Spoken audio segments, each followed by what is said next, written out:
पोकाहोंटास। एक समय की बात है, दक्षिण अमेरिका के जंगलों में एक कबीला रहता था। पोहाटन उस कबीले का सरदार था और पोकाहोंटास उसकी बेटी थी। हम एक जंगल में देखते हैं जहाँ बहुत सी लड़कियाँ फूल और बेर चुन रही हैं। पोकाहोंटास को उसमें आनंद नहीं आ रहा जो काम वो कर रही है। वो पीछे रह जाती है और बूमरैंग को बनाने का काम करती है। चलो भी पोकाहोंटास, हमें सूरज डूबने से पहले घर पहुंचना है और तुम्हारी टोकरी खाली है। क्यों? मैं पीछे रुकना चाहती हूँ और सितारों को देखना चाहती हूँ, चिंगूरों को सुनना चाहती हूँ, उल्लुओं को। मैं बेर नहीं चुनना चाहती। वो एक शाखा पर अपना बूमरैंग छोड़ती है और पूरा बेरों का गुच्छा उसकी टोकरी में गिर जाता है। लड़कियाँ अवाक रह जाती हैं। वो पहाड़ पर ऊपर एक गुफा की ओर इशारा करती हैं। क्या वहाँ रात गुजारना बढ़िया नहीं रहेगा? ये सितारों को छूने जैसा होगा।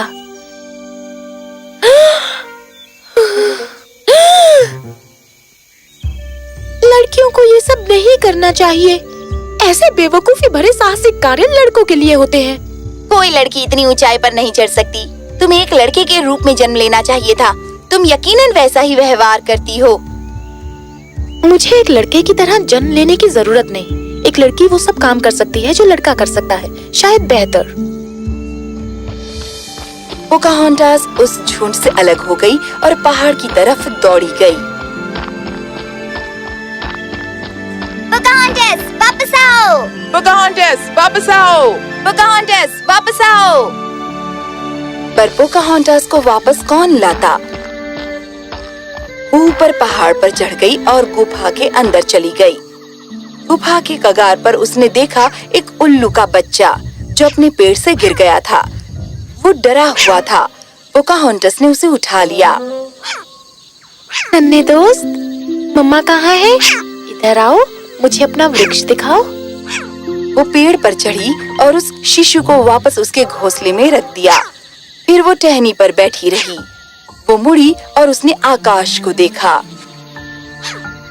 वाह! उसने अपना हाथ आगे बढ़ाया। वो तकरीबन तारों को छू ही रही थी। उसने आह भरी। अगली सुबह पोकाहोंटास चौंक कर उठी। उठो पोकाहोंटास, क्या तुम ठीक हो? पिताजी। मैंने तुमसे पूछा क्या तुम ठीक हो? जी हाँ, मैं ठीक हूँ। क्या तुम्हें पता है मैं कितना चिंतित था? कोई जानवर तुम पर हमला कर सकता था। देखिए, मैंने आग जलाई। मैं सुरक्षित हूँ। जंगल के जानवर मुझे जानते हैं। वो मुझे चोट नहीं पहुँचा सकते। बहुत हो गया, अब घर चलो। अचानक उन सब ने ऊंची आवाजें सुनी। पोहाटन ने अपने आदमियों को जांचने को कहा। पहाड़ की चोटी से उन्होंने बहुत ही नीचे, बिल्कुल उनके जंगल के बाहर देखा एक बहुत बड़ा कारवां बग्घियों, घोड़ों और लोगों का। उनका प्रधान गवर्नर कहलाता था। हम अपना शहर यहाँ बनाएंगे। आज रात हम तंबुओं में डेरा डालेंगे और कल से निर्माण शुरू करेंगे।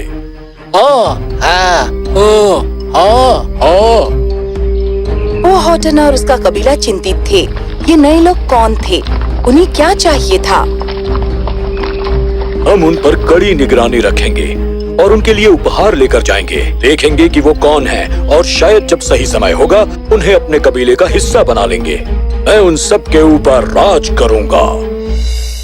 तो कबीले ने इकट्ठे किए गए टोकरों में फल, नारियल, अपने बेरी जैम के मर्तबान और अनाजों के बोरे और शिविर में गए जहाँ वो विदेशी रह रहे थे। आप हमारे संसार के हिस्से के मेहमान हैं। कृपया ये थोड़े उपहार स्वीकार कीजिए। बहुत बहुत धन्यवाद चीफ पोहाटन। हमारा हार्दिक आभार स्वीकार कीजिए।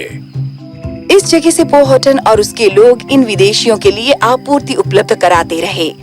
विदेशियों ने भी स्वीकार किए उनके उपहार और उन्हें दिए कंबल और रस्सियां और उस तरह की चीजें बदले में। ये एक अच्छी दोस्ती थी, पर दोनों प्रधानों के दिल में कुछ और ही था। ये लोग हमारे जंगल के गिर्द रह रहे हैं, हमारी जमीन पर। उन्हें हमारे कबीले का हिस्सा बनना ही चाहिए। यदि वो मेरे नेतृत्व को स्वीकार नहीं करते, हम पूर्णमासी की रात के बाद उन पर युद्ध छेड़ देंगे। हाँ हम करेंगे। हाँ हम करेंगे। हाँ हम करेंगे। पर पिताजी, ये लड़कियों के लिए चर्चा का मामला नहीं है। सारी लकड़ी, फल और अनाज की तरफ देखो और जानवरों के चमड़े का तो जिक्र ही मत करो। हमें इस जंगल पर नियंत्रण रखना ही होगा। इस पूर्णिमा के बाद हम उन पर युद्ध छेड़ देंगे। हाँ हम करेंगे। हाँ हम करेंगे। हाँ हम करेंगे।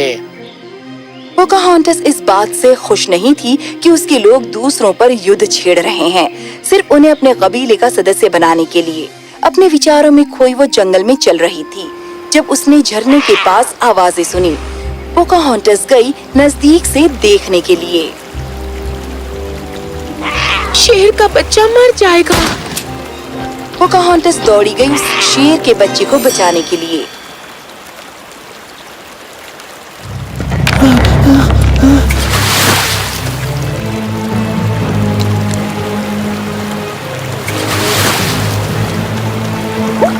पोकाहोंटस और जॉन स्मिथ बह गए बहते झरने में घने जंगल में। पोकाहोंटस ने उसे पानी से बाहर खींच कर निकाला। उस वक्त तक रात हो गई थी।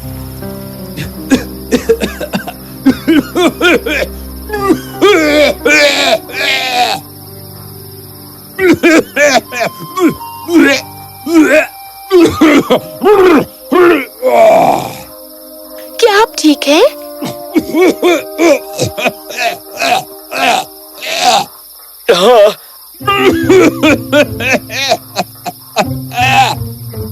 मेरा सिर जैसे पत्थर हो गया है। तुमने मुझे बचाने के लिए अपनी जान जोखिम में डाली। तुमने अपनी जान जोखिम में डाली उस जानवर को बचाने के लिए। एक शेर का बच्चा।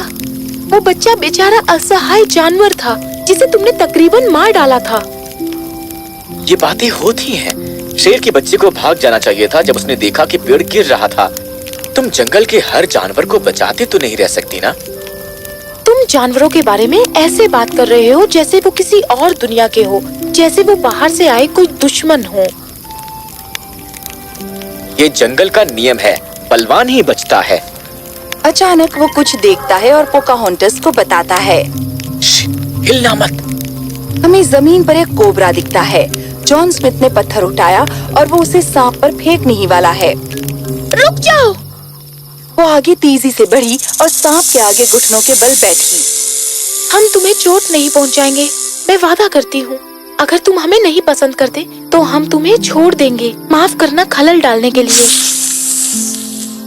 सांप इस बात को समझ जाता है और वहाँ से चला जाता है। क्या अपने जान को जोखिम में डालना तुम्हारा कोई शौक है? मैं ऊब गई हूँ। तुम मुझे बस मृत्यु का सामना करने दो, उसमें मजा आएगा।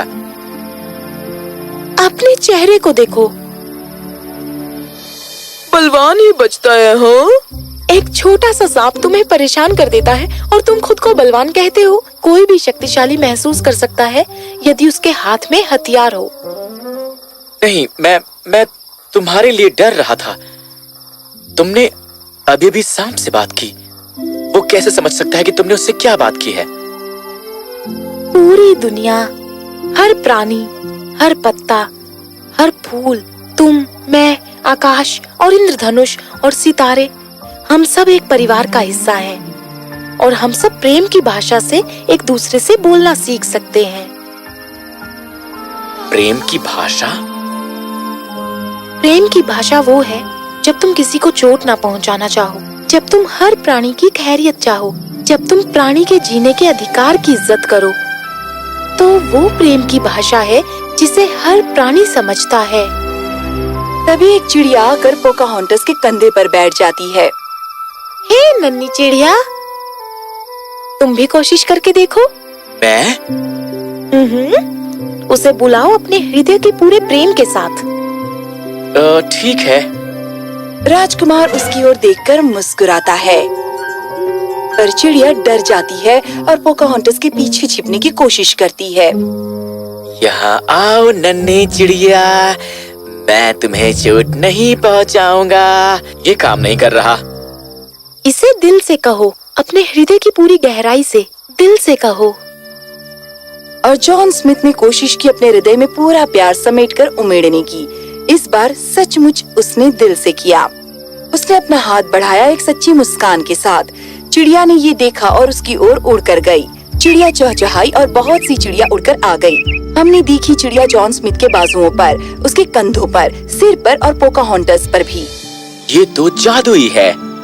दो चिड़ियों की जोड़ियां नीचे आई। हर एक के पास फूलों का एक ताज था।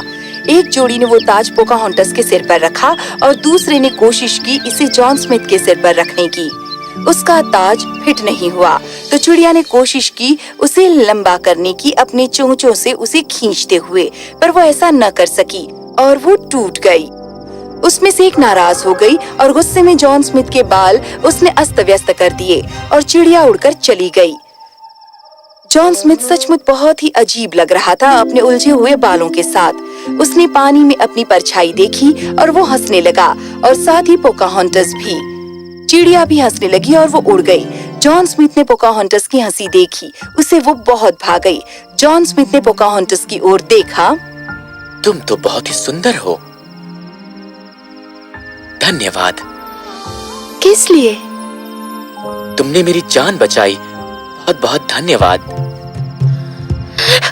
हे भगवान, क्या बात है?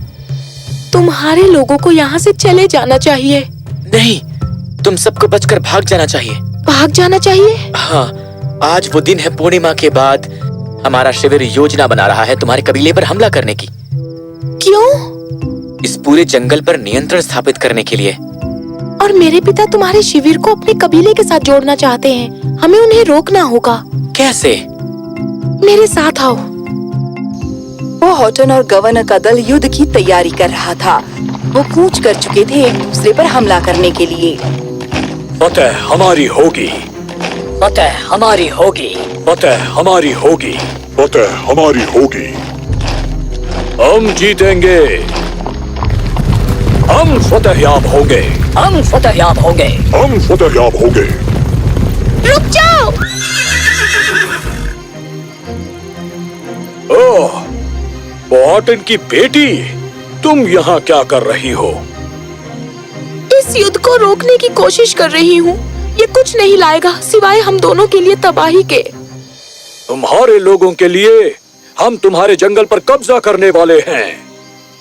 ये जंगल सिर्फ हम इंसानों का नहीं है, बल्कि ये हमसे ज्यादा पेड़ों और जंगल के प्राणियों का है। वो हमें भोजन और पनाह देते हैं। वो हमें हमारी जिंदगी जीने देते हैं और हम बदले में उन्हें कुछ नहीं देते। और फिर भी वो हमसे अपना घर साझा कर सकते हैं। तो हम एक दूसरे से साझा क्यों नहीं कर सकते? बहुत हो गया। ये बस पोहटन की चालें हैं खुद को हमसे बचाने के लिए। अचानक वो शेर का बच्चा जिसे पोकाहोंटस ने बचाया था वो वहाँ आ गया और पोकाहोंटस को चाटने लगा। गवर्नर के शिविर से एक छोटा बच्चा वहाँ आ गया उस शेर के बच्चे से आकर्षित होकर। वो बच्चा और शेर का बच्चा दोस्त बन गए। फिर वहाँ एक दहाड़ सुनाई देती है। एक शेर जंगल से निकलकर बाहर चलने लगता है बहुत ही शाही अंदाज में। क्या? बच्चे को बचाओ! बच्चे को बचाओ! बच्चे को बचाओ! बच्चे को बचाओ!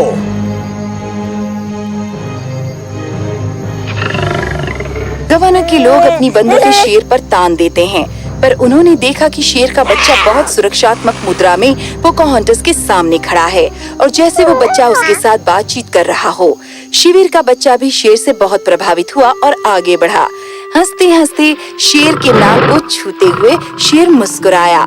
गवर्नर के आदमियों ने अपनी बंदूकें तैयार रखी। तभी जॉन स्मिथ आया वो हॉटन के कबीले के साथ। रुक जाओ, प्लीज रुक जाओ। देखो, जब जानवर और इंसान दोस्त बन सकते हैं, तो इंसान और इंसान दोस्त क्यों नहीं बन सकते? बजाय युद्ध करने और एक दूसरे को मारने के हम क्यों ना व्यापार करें और एक दूसरे के साथ राजी खुशी और शांतिपूर्ण रहें।